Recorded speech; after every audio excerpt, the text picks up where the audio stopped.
Kanguva movie review. Socio fantasy సినిమాలకి చాలా years తర్వాత ఊపిరిపోసి నిలబెట్టింది మన డైరెక్టర్ రాజమౌళి గారు. మగధీర తర్వాత అలా ఒక మ్యాజిక్ లాంటి సినిమా చేసేద్దాం అని చాలా మంది ట్రై చేసి ఫెయిల్ అయ్యారు. కారణం ఏంటంటే రాజమౌళి లాంటి ఎగ్జిక్యూటర్ మనకు మాత్రమే ఉన్నాడు.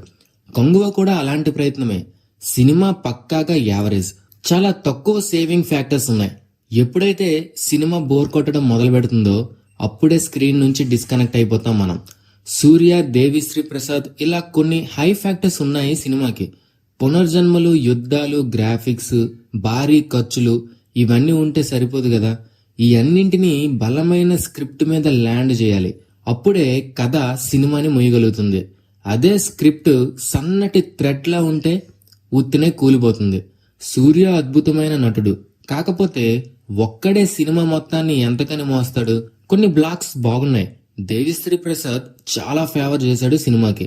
బాబీ డియాల్ ని తీసుకొచ్చి పెడితే ఇనిషియేషన్ హైప్ ఉంటుందేమో, కానీ ఆ క్యారెక్టర్ ని సరిగ్గా రాయకపోవడం వల్ల చాలా లో ఇంపాక్ట్ ఇస్తుంది. మనం మగధీర, బాహుబలి లాంటి సినిమాలు చూసి హైలో ఉంటాం కదా. కాబట్టి నాకు కంగువ యావరేజ్ గానే అనిపించింది. మీకెలా అనిపించిందో కింద కామెంట్ చేసేయండి. ఈ వీడియోని నచ్చితే ఈ వీడియోని లైక్ చేసి మన ఛానల్ ని సబ్స్క్రైబ్ చేసుకోండి. నెక్స్ట్ వీడియోతో మళ్ళీ కలుద్దాం. అంతవరకు బాయ్ గైస్.